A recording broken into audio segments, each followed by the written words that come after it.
Hey, good afternoon, evening, morning, whenever you're watching this, Monday, Tuesday, whatever. It's Monday in our world. So, welcome in on Monday after week 3 of the Missouri football season, a 59-28 win over Southeast Missouri. I'm Gabe DeArmond. Mitchell Forde going to join me in just a minute to talk about it. But before we do, want to remind you that this weekend recap every Monday is brought to you by TrueSon Exteriors and Interiors. Voted the best of Columbia for home remodeling by Inside Columbia Magazine, a full-service construction company.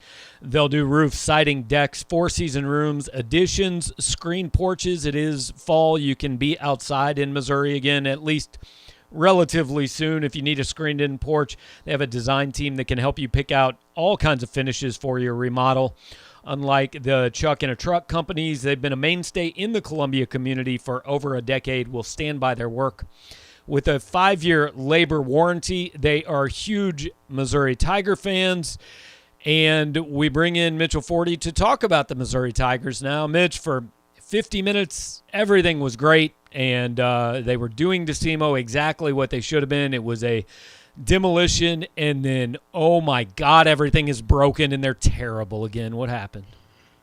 Yeah, so, for like you said, for most of the game, it went about as expected. I mean, SEMO came in as a not very good FCS team, but Missouri made them look like that. They outgained them something like, 458 to 69 in the first half. It was never a close game, 38 to 0 at halftime. And then, Mizzou took out all of its starters at halftime and then took out most of its second teamers by the end of the third quarter. And, things got a little bit interesting. I know we're going to talk about that more. I will say, I think we always have a tendency in this position to respond to a vocal minority. And I think we're probably doing that more right now than ever, because I really don't think there's very many people that are working up that much, legitimate angst based off of the fourth quarter of that game. I know there's some, but I know we'll talk about it more, so let's do that. Yeah, well, and my initial reaction was, and it hasn't changed that much, is it doesn't mean everything, but it also didn't mean nothing that SEMO was able to run for 185 yards and score 21 points in about 10 minutes. Here's what I think it meant, and we knew this going in. Missouri's defense, not super great, and I don't think anybody should be convinced off the first 3 quarters yesterday that it is super great. And also, the coaches are playing the best guys they have, because the defense that isn't super great looked really not great in the last 10 minutes of that. Yeah, so I think that's my biggest thing, is anyone who is changing anything they thought or predicting based off yesterday, that's just not logical to me. I'm not watching the first half and saying, oh my gosh, Missouri all of a sudden has a great defense and a great passing game and can never do anything wrong, and Connor Baselak's going to throw for 600 yards a game. No, you wouldn't do that based off watching an FCS team. Just like in the second half, I'm not going to say all of a sudden, oh my gosh, Missouri can't stop, an FCS team on the ground. It does show that the one thing that I think, you can take away from that maybe you didn't know before is, like you said, if you were holding out hope that the coaching staff was saving some freshmen that they were going to unleash or something like that on the defense at linebacker or wherever, that's not the case. The guys who are not playing on defense are not ready to play. I do think Eli Drinkwood made a good point yesterday. He basically said he wasn't worried about it at all. Someone asked him, are you worried about, getting outscored in the second half? He said, not in the slightest. He said, look, those guys have been running the scout team defense every week. They would have had a better chance to run SEMO's defense than our own. They haven't played it. Right. So I'm not worried at all. Just basically, though, obviously what you don't want is, for them to suddenly have to play it because of injury. Well, and also the other thing is, this is human nature. It sounds great to come out in a 38-0 game and pretend it's nothing. And every coach says it, and every coach wants his team to do it. But, I sat in the gym and watched Kim Anderson's teams fall behind by 30 and get back within 12, and then the other team would go, I guess we'll try again, and it was 22. And if the other team wanted to focus on those 10 minutes where they lost 18 points off their lead, they could, but you play differently with a 52-7 lead than you do when it's 7-0 in the first quarter. So the defense is obviously what everybody's talking about, the run defense and all that. By the way, Boston College had an almost identical game earlier this year. They gave up 21 points to UMass in like a 10-minute stretch, and I'm really not sure UMass is a better team than SEMO. I think that would be that might be a hell of a FCS, NIT game or whatever the non-playoffs. Yeah, but UMass is actually FBS, which is right, rough. Which is unfortunate for them. But everybody's focusing on the defense, but watching Missouri's offense in the first half, I legitimately thought, I think I tweeted this, I don't think Connor Bazelak has guys that open in practice. Like, I didn't learn anything about the defense. I also didn't really learn anything about the offense because he was standing back there making himself a sandwich and then tossing to receivers who were 7 yards open. Yeah, for sure. And even some of the some of the bigger plays they had were plays where it's just like, toss a little swing pass, let Chancellor do the rest, let Tyler Beatty do the rest, a little slant, let J.J. Esther do the rest. Yeah, I mean, it was a total talent mismatch, which it should be. That's what a decent team does against an FCS team. But yeah, I don't think that's suddenly, showing me anything. I get why people were excited to see some of the young receivers, do some things. I mean, especially J.J. Esther, that's a guy who we've been hearing about now for months, and he, never really seen it happen. But my thought is, if they were better than the guys in front of them, they would have been out there, and the guys in front of them could not get open against Kentucky, at least down the field. There was some, obviously, Mizzou was able to sustain some drives and hit some stuff underneath, but, Tyler Beatty caught 10 of Bazelak's, I don't know, it's like 30 completions in that game. So I'm with you. I'm not all of a sudden going to say, oh my gosh, Mizzou's super deep at receiver. Right, and it was good to see those guys make the plays they did, sure. But let's be clear, that Chance Looper touchdown against probably even Boston College, but definitely against A&M and Arkansas, that's like a 6-yard gain. The J.J. Hester touchdown, he might be like knocked unconscious on that play against an SEC team because the poor kid from SEMO took such a terrible angle at that. And again, credit to Macon, good throw. Credit to J.J. Hester for making the play and outrunning everybody. That was the game they were in. I'm just saying, don't get fooled into thinking that play is that play in really any other game this year. Before we move off this, because I don't think we need to spend a lot of time on SEMO, but just general impressions, Brady Cook and Tyler Macon. Yeah, both obviously played fine. Brady Cook, 4 for 4, never really threw anything, super risky. He had that one pass down the sideline to Messiah Swinson that was 10 yards. Other than that, everything was pretty much right underneath. But, sustained a 12-play drive. That's good. I mean, obviously, again, not playing against the toughest competition. But, everything I've seen from him, whenever he gets in there, has continued to be positive. Macon, what a start. First career pass, 65-yard touchdown. If I were him, I might have just hung it up right there. But, Coach, I'm done. I don't want to go back in. But, it was a good throw. It really was. Oh, yeah. He had, a dart that hit him right in stride, right in the right spot, so he could, so J.J. Esther could keep running. Other than that, he wasn't asked to show too much. He had that one ball batted down where he kind of tried to throw sidearm, which I think is probably one of those habits that, you can get away with in, Illinois high school football that the coaching staff is going to have to beat out of them a little bit here if they want him to play in the SEC. But, both good, but I'm not going to say I learned too much about either player from yesterday. I was a little surprised that Cook didn't get another series, but maybe it was because, hey, it went 12, 13 plays. So, right. Hey, we've seen enough. Yeah. We want to make sure we get Macon a similar number of snaps. Right, yeah. At the point that each had played one series, Cook had played 12 snaps and Macon had played 3. So I think they just, wanted to let Macon play another. And maybe also, too, Brady Cook played last year, so they have some, some evidence of what he can do in a game. Tyler Macon has never played in a college game before, so give him the chance to, play a few more snaps. And my guess is, just based on the fact that Brady Cook played first, should something happen where Connor Bazelak has to leave a game or miss a game, I'm assuming it's Brady Cook that is the quarterback.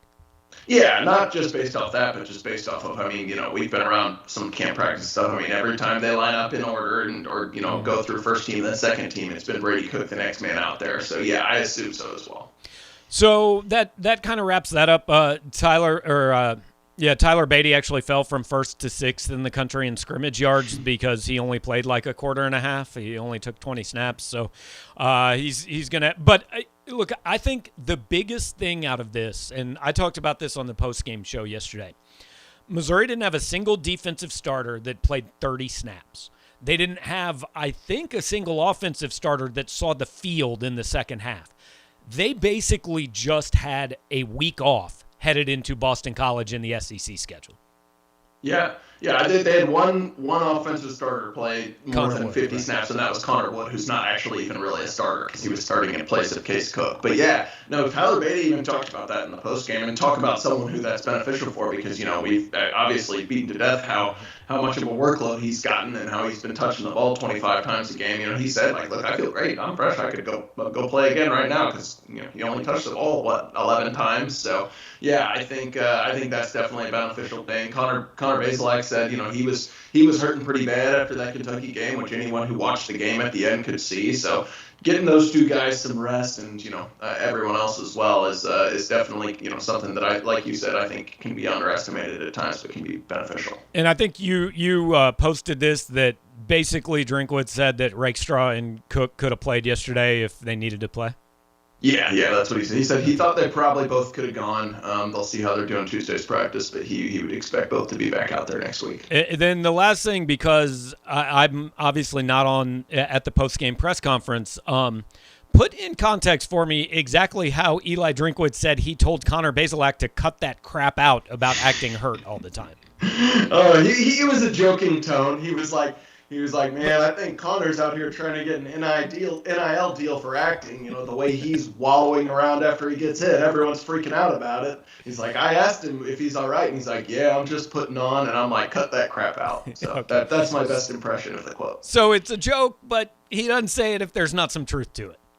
Yeah, I mean, I do think that he's trying to avoid getting some heat for having his quarterback take hits against SEMO, maybe a little bit there. But yeah, downplaying it in a joking manner, being entertaining as he generally is. And I do think, clearly Bazelak was hurting on that one little stretch where he had a couple overthrows, but he looked fine after that. He went back in the game, and I didn't see him messing with his hand anymore after that, so I'm sure he's fine.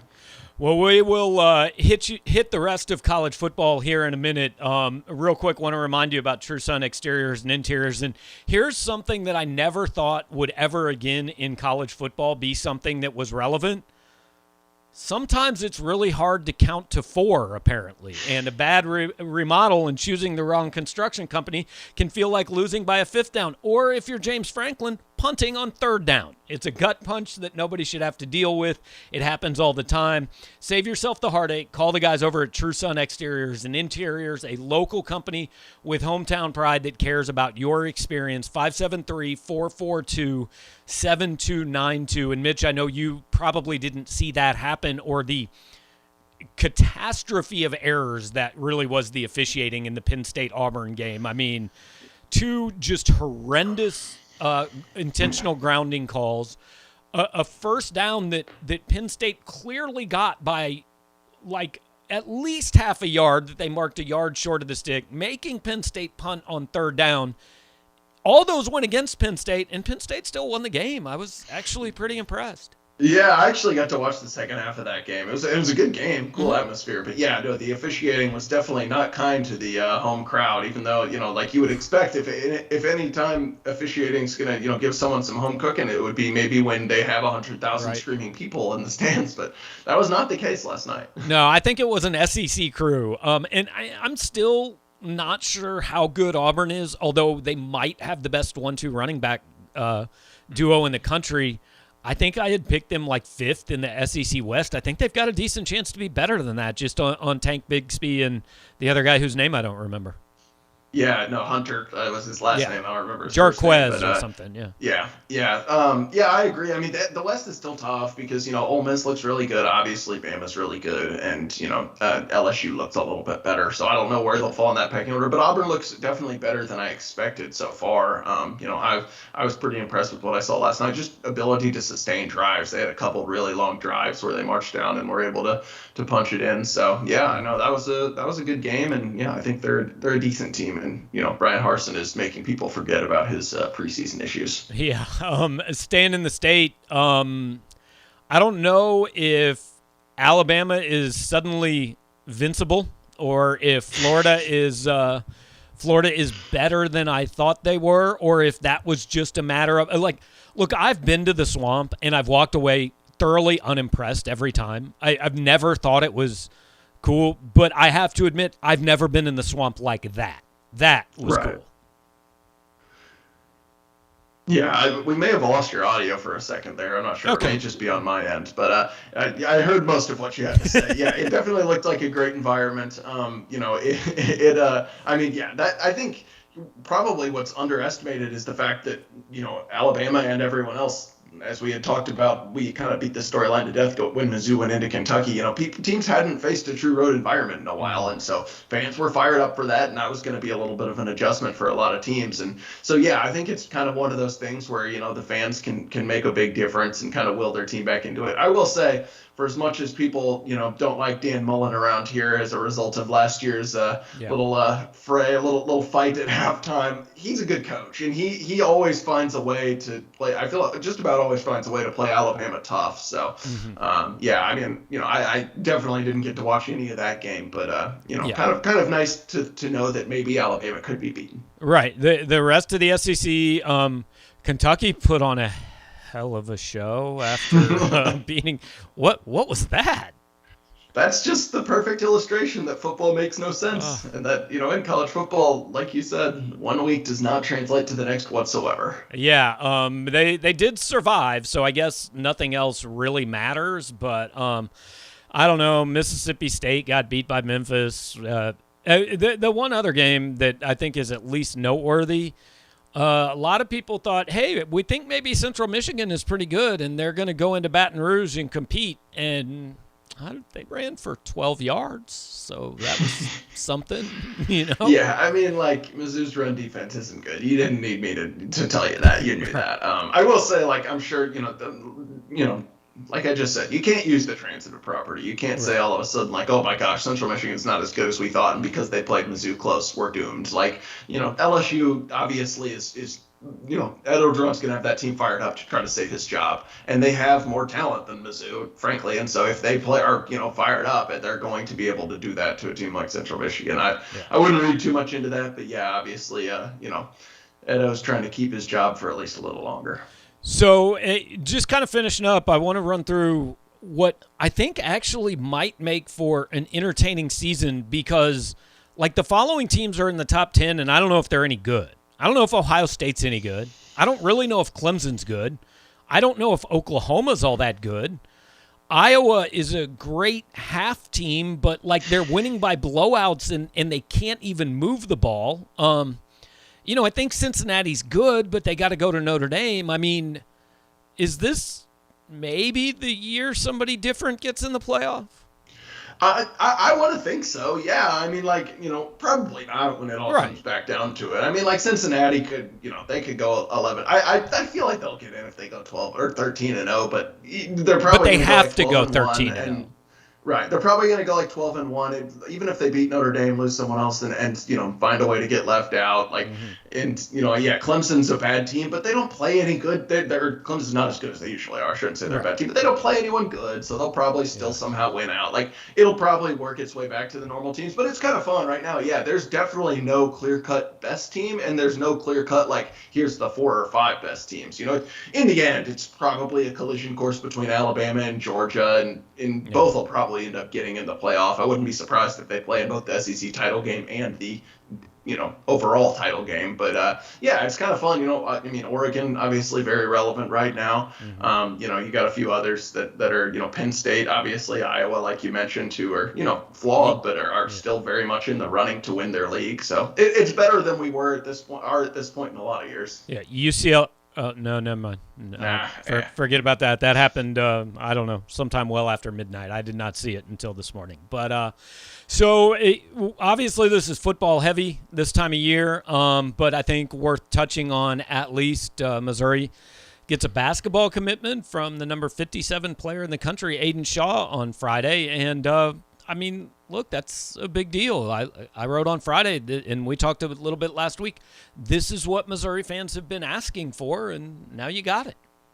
Yeah, absolutely. Definitely reason to be excited. I mean, fairly local kid, top 60 player in the country with a really high ceiling who I think fits what Conzo Martin wants. A guy who can defend 1 through 5 and, can stretch the floor a little bit from a wing position. So I definitely don't think he's going to be able to come in and we talked about this last week, come in and average, 10 and 8 or anything like that. I think that's probably unrealistic. I think he's, a guy who's going to take a year or two in the program to develop into what you want him to be. But I still think there's reason to be excited. Now you just want to, get more guys like that. You got to surround him with some other talent. And that's the next challenge on the docket for the coaching staff. Yeah, and getting guys like this who look to be 3-4 year players, it should avoid, I think one of the things that you can knock Conzo Martin for is, okay, we understand the first total rebuild, but now it's the second total rebuild in year 4. So getting more guys like Aiden Shaw means you shouldn't be in a situation where you're adding 9 guys in another 3 years. Right, yeah. I think Mizzou should use the transfer portal to its advantage. I think that helps a school like Mizzou that, maybe isn't recruiting the flashiest kids right away, and a guy like Conzo Martin who's able to relate to kids and have this relationship, but maybe not, isn't the flashiest in recruiting and say, well, look, maybe you saw what the flashier school did for you. That said, you can't rely on it. You can't try to overhaul your roster with the transfer portal every year. I think a good plan would be, something like taking 3 high school prospects and a transfer 2 and 2 in a given year. Mm-hmm. So, basketball season, I don't know, practice starts in, actually pretty soon, a couple weeks, I think, right? Yeah, something like that. Early October, mid-November, 2 months. So, season about 6-7 weeks away, so we'll get to it eventually. We'll wrap it up with we're taking Wednesday and the 573 report off this week. We have one built-in bye week for every show, and this is the week off on Wednesday. So we won't talk in this particular format again before you jet off to Boston. BC. Totally different team than we thought they were going to be 3 weeks ago. They won 28-3 and threw for 34 yards this weekend. And they run for a decent number of yards, but they don't really have one guy that gets them. And you want to talk about a team that hadn't played anybody. They played Holy Cross, UMass, and Temple, and this ain't John Chaney's Temple, Yeah, no, that's what I was just going to say. I don't know. I really don't know anything about Boston College, and that's not just because I haven't had a chance to watch them. It's because they haven't played anyone decent, and they're playing a quarterback who, has not played very much. They have a good offensive line, which could definitely give Missouri trouble. But yeah, I don't really know what to expect. Obviously, we'll talk to Steve Wilkes and company on Tuesday, and we'll talk to some players and Eli Drinkwood during the week as well. And I'm sure they'll have they'll praise them as the greatest, most well-coached football team ever, very fundamentally sound, good on special teams, et cetera, et cetera. Physical, multiple formations. They really run to the ball. They like to be balanced on offense, keep you on your toes, all that stuff. Yeah, but I think this now suddenly is the pivotal game in the season, because I think we started the year saying you're probably not sweeping Kentucky and BC, but you don't want to be swept by Kentucky and BC, because I really do think if they lose to BC, they're going to come back for that Tennessee game, and a lot of the wind is going to be out of the sails of the fan base. Whether it should be or not is another discussion. But I think if you come back 3-1 and you've got Tennessee coming in, you still got a good look at 5-1 when A&M comes in and really building this thing. So I do think it's important that Missouri goes up and not just kind of looks decent, but wins the game. Yeah, I agree. It's not the end of the world if they don't win. 7 wins, obviously, still very much on the table if that happens. And, no one's going to crush you for losing a road game against a solid team. But, yeah, I think, one, it's looking a lot more winnable than it was, a couple weeks ago, before the Phil Jurkovec injury. And, 2, you didn't win the game at Kentucky. I think the goal was always to kind of sweep those 2 road games early in the season, and you could feel pretty good about yourself and, look at the possibility of trying to win 8 games. And so if you want that on the table, you want to, like you said, continue to build excitement before this 3-game homestand, yeah, it would be good to go up there and come out with a win. Also, I reminded myself of this earlier when I was talking about what coaches say about their opponents, and I promised myself I wouldn't get through the show without mentioning that I was pretty disappointed that SEMO didn't block a kick. Eli Drinkwood's talked about them, every kick is in peril. I thought they were going to block every Mizzou kick. Well, they only had a chance to block one punt, so I know that's that. True. There weren't many. But all right, man. Well, enjoy what, I don't know, for now, maybe our last true road game of the year for a while. So have fun in Boston, and we'll talk to you. All right, Mitchell Forde joining us, and he will be live on location, as they say, in Chestnut Hill for you guys this weekend. I will be here at the home base with full coverage. Sean Williams is going to join me tomorrow right here for the Tuesday Tiger Recruiting Show. Again, we'll take Wednesday off. And then Andy Backstrom from Eagle Action going to join me on Thursday to break down BC. We'll have the Pick Show Friday. So we'll be here all week long. Mitch will have all of your coverage on the site. Thanks for watching, and we'll be back another time.